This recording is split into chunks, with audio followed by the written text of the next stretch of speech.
Hi friends, welcome to Varalakshmi పదరిల్లు. అందరూ ఆరోగ్యంగా ఆనందంగా జీవించాలని మనస్ఫూర్తిగా కోరుకుంటున్నాను. కొత్తగా ఎవరైతే నా ఛానల్ చూస్తారో తప్పకుండా లైక్ చేయండి, షేర్ చేయండి, కామెంట్ పెట్టండి, సబ్స్క్రైబ్ చేసుకోండి, అలాగే హైప్ చేయండి. ఇక్కడ కర్నూలులోని బళ్ళారి రోడ్డు చౌరస్తాలో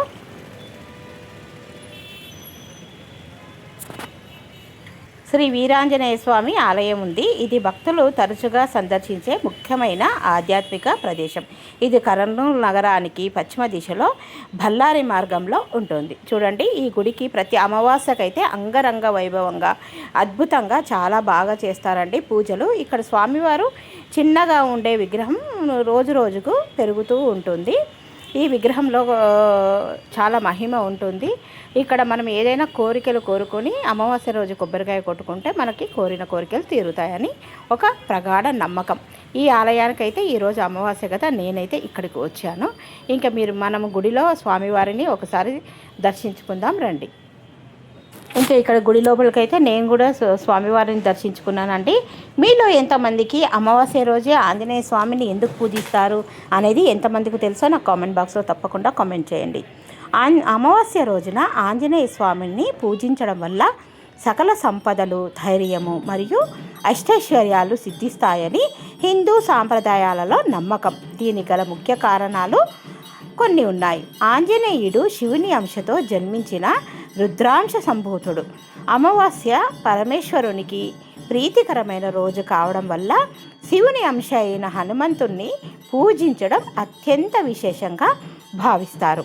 అమావాస్య నాడు హనుమంతుణ్ణి సింధూరంతో అర్చించి 18 సార్లు ప్రదక్షిణలు చేయడం ద్వారా శని దోషాలు, అలాగే రాహుకేత దోషాలు, సర్పదోషాలు మరియు ఇతర ఈతి బాధలు తొలగిపోతాయని పండితులు చెబుతున్నారు.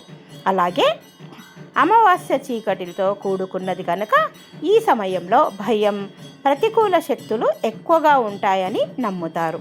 అంజనాపుత్రుడైన ఆంజనేయుడు సకల శక్తి ధైర్యానికి అధిపతి. ఆయన్ని ఆరాధించడం వల్ల మనోధైర్యం, ఆత్మవిశ్వాసం పెరుగుతాయని నమ్మకం. అలాగే అసాధ్య సాధక స్వామి అని ప్రార్థిస్తూ అమావాస్య నాడు హనుమంతునికి నేతితో దీపం వెలిగించి 9 సార్లు శ్రీరామదూతం శిరసా నమామి, శ్రీరామదూతం శిరసా నమామి, శ్రీరామదూతం శిరసా నమామి అని స్మరించడం ద్వారా అనుకున్న కార్యాలు దిగ్విజయంగా పూర్తవుతాయని విశ్వాసం. ఇంకా ఇక్కడ చూస్తున్నారు కదా, గుళ్ళో దర్శించుకున్న తర్వాత ఇక్కడ అయితే భోజనాలకైతే రెడీ అయ్యాయండి. ఏమేమి భోజనాలు చేశారనేది మీకు ఇప్పుడు ఒకసారి చూపిస్తాను చూడండి. ఇది వచ్చేసి పప్పు, తర్వాత వచ్చేసి పులిహోర, తర్వాత వచ్చేసి వైట్ రైస్, అలాగే బేళ్ళ పాయసం, శనగపప్పుతో పాయసం చేస్తారండి. అద్భుతంగా ఉంటుంది. రాయలసీమలో ఉన్న వాళ్ళకి ప్రతి ఒక్కరికి శనగబెల్ల పాయసం అంటే చాలా ఇష్టం. భక్ష్యాలతో సమానంగా ఉంటుంది. ఇది వచ్చేసి సాంబారు.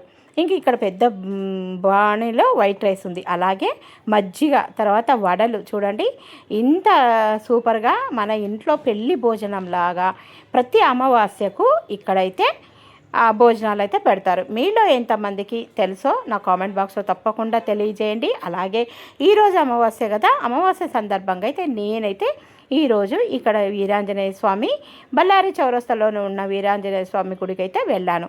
బయట అయితే పెద్ద ఆంజనేయ స్వామి ఉంటాడు. అసలు గుడి ముందట అయితే చిన్నగా ఉంటుంది. లోపల విశాలమైన ప్రాంగణము ఎంత చక్కగా ఉంది చూడండి. ఇక్కడ వేప చెట్టు, రావి చెట్టు కింద అయితే నాగదేవతలు కూడా ఉంటున్నారు. ఇంకా వీళ్ళైతే భోజనాలకైతే రెడీగా ఉన్నారు. అందరూ ఎవరి ప్లేట్లు వాళ్ళు తెచ్చుకొని, ప్లేట్స్ అక్కడే ఉంటాయండి. స్టీల్ ప్లేట్స్, స్టీల్ గ్లాసులే, ప్లాస్టిక్ వంటి వస్తువులు అయితే అస్సలు వాడరు. ఎవరి ప్లేట్ వాళ్ళు తీసుకొచ్చుకోవాలి. అన్నం పెట్టుకొని భోజనం చేసిన తర్వాత అయితే చక్కగా మరియు ప్లేట్ కడిగేసి, గ్లాస్ కూడా కడిగేసి అక్కడే బోర్లించి వెళ్ళొచ్చు. ఇంకా మీరు క్యూ లైన్లో అయితే ఇక చూడండి, చిన్న పెద్ద తేడా లేకుండా, ముసలి మెతక తేడా లేకుండా అందరు ఎంత చక్కగా నిలబడ్డారో భోజనానికి. వీళ్ళకైతే ప్రతి ఒక్కరికి కడుపు నిండుగా మరీ వడ్డించి అడిగి మరీ పెట్టుకొని తింటారండి. మిగిలినది కూడా ఒకవేళ మిగిలిందనుకో అనాథ శరణాలయానికి ఇచ్చేస్తుంటారు. ఇంకా ఇలాగా ప్రతి అమావాస్యకైతే శ్రీ వీరాంజనేయ స్వామి గుళ్ళో అయితే పెడతారు. బళ్ళారి చౌరస్తలో పెద్ద ఆంజనేయ స్వామి గుడి ఉంటుంది. చాలా అద్భుతంగా ఉంటుంది. నేను కూడా ఫస్ట్ టైం అండి పోవడం, చాలా బాగుంటుంది. మీరు కూడా వెళ్ళండి. ఇంకా అమావాస్య రోజు ప్రతి అమావాస్య సాయంత్రం హనుమంతుని ఆలయాన్ని తప్పకుండా సందర్శించాలి. ఆంజనేయ స్వామికి సింధూరం సమర్పించాలి. అలాగే నేతితో దీపం వెలిగించాలి. అందుకే ప్రతి అమావాస్య నాడు ఆంజనేయ స్వామిని పూజించడం ఉత్తమమైన మార్గంగా చెబుతుంటారు. ఇంక ఇక్కడ చూడండి, అందరూ భోజనాలకు ఎలా నిలబడ్డారు.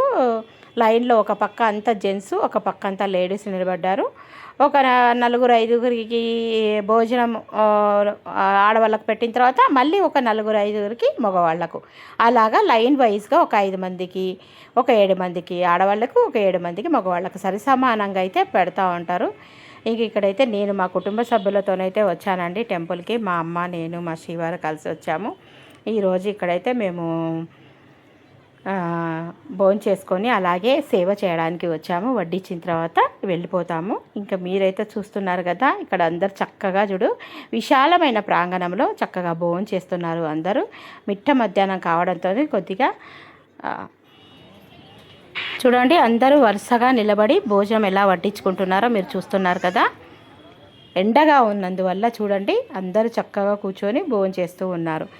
ఇంకా నేను కూడా భోజనం లాస్ట్కు చేశామండి. ఇప్పుడు చూస్తున్నారు కదా, ఇక్కడ అందరినీ వడ్డిస్తూ ఉంటే నేనైతే వీడియో షూట్ చేశాను. అమావాస్య రోజున మీలో ఎంతమంది ఇలాగ ఆంజనేయ స్వామి టెంపుల్కి అయితే వెళ్తూ ఉంటారు? ఇక్కడైతే ఈ ఆంటీ వడలు వేస్తూ ఉంది చూడండి. వేడి వేడి వడలను కూడా వడ్డిస్తున్నారు. ఇంకా నేనైతే ఒక అమావాస్యకైతే ఇక్కడ కర్నూలులో ఉన్న ఆంజనేయ స్వామి టెంపుల్కి వెళ్తాను. ఒక అమావాస్యకు కొమ్ము చెరువు ఆంజనేయ స్వామి టెంపుల్కు వెళ్తుంటాను. మీరు నా వీడియోలో కూడా కొమ్ము చెరువు ఆంజనేయ స్వామి వీడియో కూడా ఉంది, డిస్క్రిప్షన్లో లింక్ ఇస్తాను, ఒకసారి చెక్అవుట్ చేయండి. ఇంకా నేను కూడా ఇక్కడైతే వడ్డిస్తున్నానండి భోజనాలను. అందుకోసానికే ఇంకా అమావాస్య రోజు తప్పకుండా ఆంజనేయ స్వామిని ఎందుకు పూజించాలో మీకు అందరికి అర్థమవుతుందని అనుకుంటున్నాను కదా. అమావాస్య రోజున ఆంజనేయ స్వామిని పూజించడం వల్ల సకల సంపదలు, ధైర్యము మరియు అష్టైశ్వర్యాలు సిద్ధిస్తాయని హిందూ సంప్రదాయాల్లో నమ్మకం. తెలుసు కదండి మీకు అందరికీ. ఇంకా నేనైతే భోజనం చేసుకున్న తర్వాత మళ్ళీ మనము బయటకు వచ్చేసాము. చూడండి, బయట అయితే ఎంత విశాలంగా ఉంది, ఎండగా ఉంది, అలాగే పెద్ద విగ్రహం కూడా ఉంటుంది. బయట ఇలా చిన్నగా కనిపిస్తుంది, కానీ లోపలైతే చాలా పెద్దగా ఉంటుంది. ఇది బస్ స్టాండ్ దగ్గర ఉంటుంది కర్నూలు నగరంలో. ఇది చూడండి, ఇక్కడ మీకు కనిపిస్తుంది, పైన ఫ్లైఓవర్ ఉంటుంది. ఇంకా మీకు ఈ వీడియో నచ్చిందనే అనుకుంటున్నాను. నచ్చినట్టయితే ఒక చిన్న లైక్ ఇచ్చి అలాగే హైప్ చేసి సబ్స్క్రైబ్ చేసుకోవాల్సిందిగా కోరుతున్నాను.